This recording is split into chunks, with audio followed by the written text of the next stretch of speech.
right, my friends, welcome again to the Heritage Wealth Planning YouTube channel. Today we're going to talk about long-term disability in a lot of insurance companies where they might be looking at giving you a lump sum. And I've actually seen this in my own financial planning career when it comes to like variable annuities and things of that nature. And we'll talk about that on a different episode. But just while we have Skip here to talk about his legal background on what an insurance company might do for long-term disability, especially if you're like right at that sweet spot, 55 years old or so, maybe not doing so well, and you're like, man, I don't know what I should do here.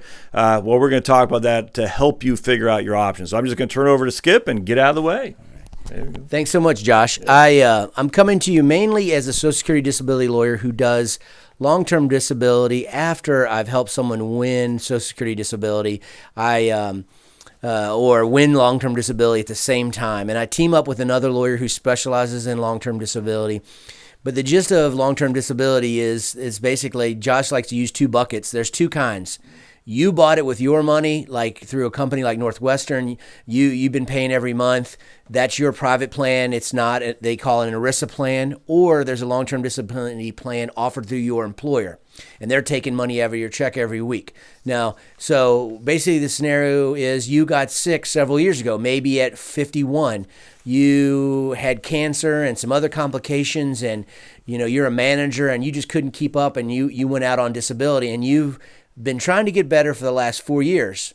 But now you're getting older, so you're at that, he said you're at that juncture where, how, if you get up to steam, would you be competitive any longer? Would people want to hire you with all your health issues? And even though it's illegal to discriminate, if you come in and you're not doing well and you don't look well, you're not going to always get the best job. So the question is, you're saying, do I stay on long-term disability and fight for it? Or do I try to let the insurance company push me off and try to find a job? So that's why I'm trying to help you legally think about being denied for long-term disability, or in this case, the focus is lump sum.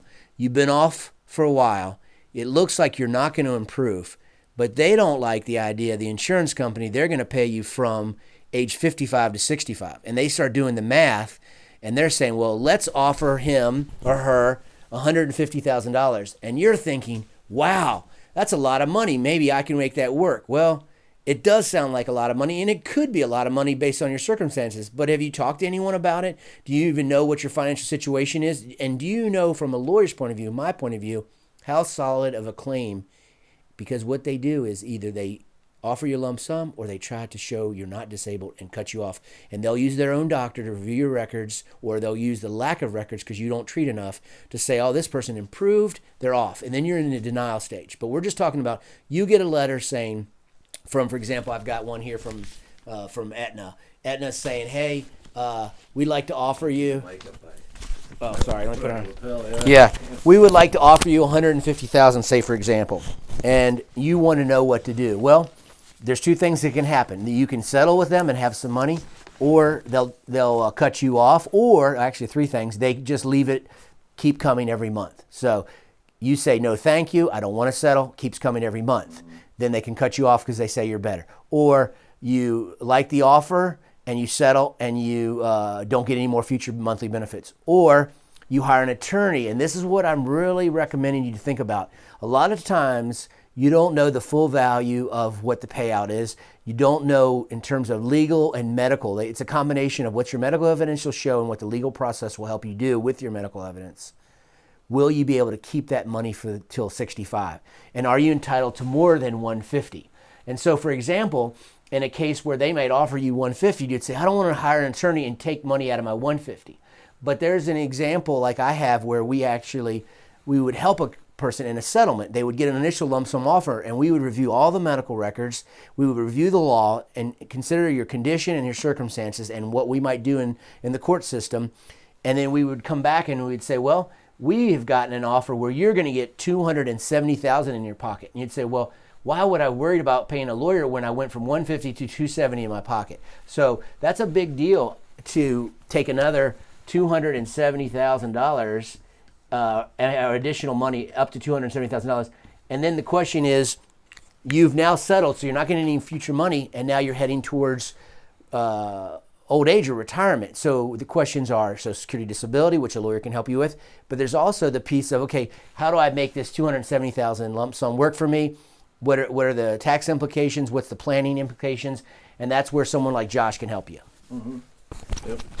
Thanks, Skip. And so what we want to say is, at the end of the day, the insurance company, if they're going to settle with you for $150,000, is there a way to get more? And I don't know. And I don't know if you need to hire an attorney. I don't know, because I've never had to go through that road. But Skip was telling me with a FedEx guy, if you want to share that example, this is the money that is rightfully yours that the insurance company wants to remove you from. And again, the next video, I'll tell you about exactly how they do the same in variable annuities. And look, I got no qualm with insurance companies, but they're there to protect the insurance company. They're not there to protect you as an individual. And so $150,000 sounds like a lot of money, but what if you take a lump sum? And this is where I've seen a million times a Sunday.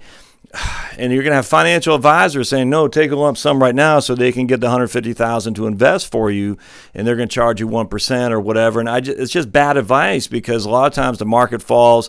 A lot of times that $150,000 will be exhausted by the time you're 70 years old. I've seen it happen a million times. Someone takes a lump sum and they don't have anything to show for it, but they did pay a lot of management fees to investment advisors. And that's the wrong answer. That's for sure. So share with us your example with FedEx, if you would, Skip. Well, the first thing is, a lawyer, we're not doctors, but we're looking at their medical condition. And is it going to get better? Is the doctor saying it's going to get better? And if it's not going to get better, sometimes the insurance company will be able to hire a doctor and say, yeah, you should be better. And you'll say, well, but I'm in my skin and I'm not better. And there'll be a legal battle. And so basically, they'll try to terminate your benefits. You'll get a letter saying you've been denied, you're no longer disabled. And then you have a timetable where you have to actually appeal it. Usually it's 180 days, and you have to get all your medical evidence together, maybe go back to the doctor and get some more information, maybe some objective testing to back you up, to show you, hey, this isn't make-believe, this is real. And then you need to do a nice comprehensive letter. And so a lot of times a lawyer will write a letter, it's close to 15 pages, laying out how the insurance contract promised to pay you for life if you could prove you couldn't do your old job. Or their definition is different in every policy, but let's just make it simple.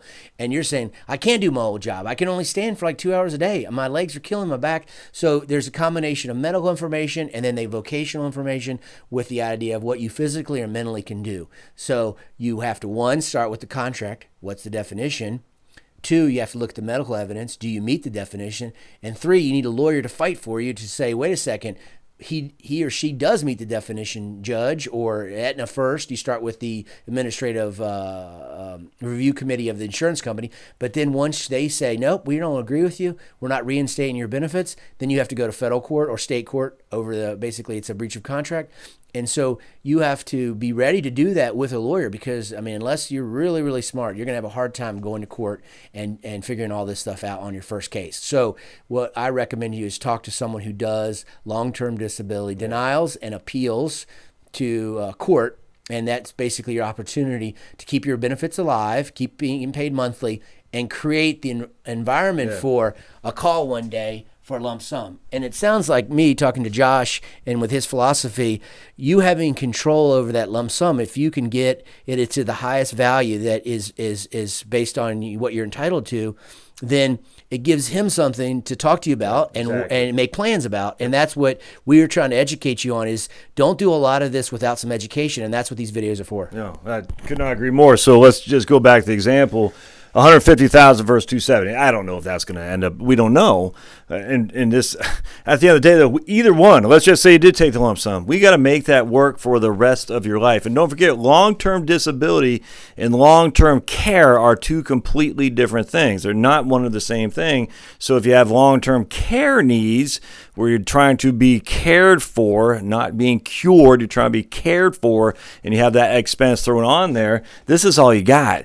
All right, this is the money that's going to have to see you through unless you have a long-term care insurance policy. So I did a video on this a couple weeks back, the difference between long-term disability and long-term care. Two separate different things, but man, they both can cost you a lot of money because they're going to make up for wages lost. Long-term care is going to make up for your needs, like you have an in-home health or something like that where you can't meet 2 of the 6 activities of daily life. There's just so much going on here, folks. And if this is all you have to make up for lost wages, and you still have long-term insurance needs or long-term care needs where you get to get a care provider come in to bathe you, to feed you, to clothe you, this is not going to last long. It's just not. It's not. And you cannot sit there at 68 years old and go back to Aetna and say, oh, Aetna, I should have got more. You can't go back. And you can't do it. You got to get it done right the first time because there is no second chance. Once you file for the 150, you're not going back. And Skip he can't pull rabbits out of hats and say we should have got 270. That's a big deal. And so the issue is, as we talked about last time, if you're around 50 in the mid 50s or so, and you're having a hard time, you can't stand, you can't do, I used to load UPS trucks when I got out of the Army. That's a tough job. And if you're delivering UPS places to houses and stuff, and you have a back injury for some reason, you can't do your job that you get paid for. You can't. Now, can you go and do some clerical work? Sure. Are they going to pay the same? I have no idea.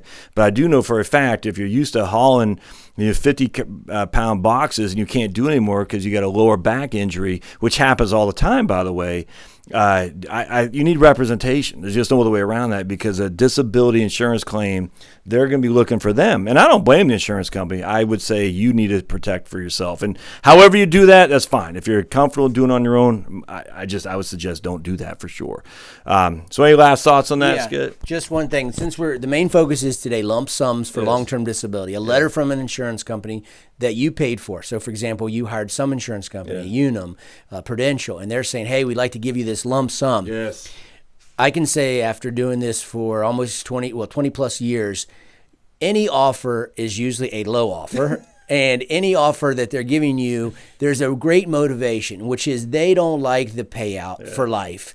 And they're looking to see if they can get you to go for something that's way less than what you have agreed to and paid for. And so here you are thinking, well, that's a lot of money. But the bottom line is, over life, it's better to keep it flowing possibly. And that would be a Josh question. Yeah. But usually they don't like that. So when you get the letter, if you can get the number high enough, and you meet with a planner like Josh and say, well, wow, that's enough for me to work with. I can get you some stuff to protect you. Then you're free from them bothering you, turning you off, you missing a deadline, and all of a sudden you've locked in something more secure with the 270. Yeah. So that's my big thing is, education is important and advice and good counsel is important. Yeah, absolutely. So I hope that helps, my friends. So again, long-term disability lump sum is if the payout is more beneficial to you, well, that's fine. But if the actual monthly payments are more beneficial to you, you just want to crunch those numbers for sure. So don't forget to subscribe down below. Comments always help for sure. We got some great comments on our auto insurance thing about people with questions about auto insurance and disability too. So obviously this is hitting. Oh, yeah, and then go, my man Skip's law firm is skiprichielaw.com. And I have a free brochure for non-ERISA LTD. Okay, so and so he has a free brochure, just they can download it? Yep. Okay, cool. Yeah, well, it's a PDF. You just, print it and read it, or just print it. skiprichielaw.com and get the brochures. Is all free. It doesn't matter what state you live in that regard. Well, it is somewhat state specific for non-ERISA, but that's more technical. Okay. But in general, it'll tell you to get the contract. It'll tell you to read the definition of disability. Yeah. It'll tell you to order a free copy of your disability paperwork so that you can see what they use to deny you. And they also, that's when after you've been denied, and it'll basically give you some of the basics to start thinking about. But basically, you need to get that contract and your medical records and your file so that a lawyer can really see what he's got or she's got. Thanks. Yeah, no, right on. Perfect. So we'll see you guys next time. Thanks now.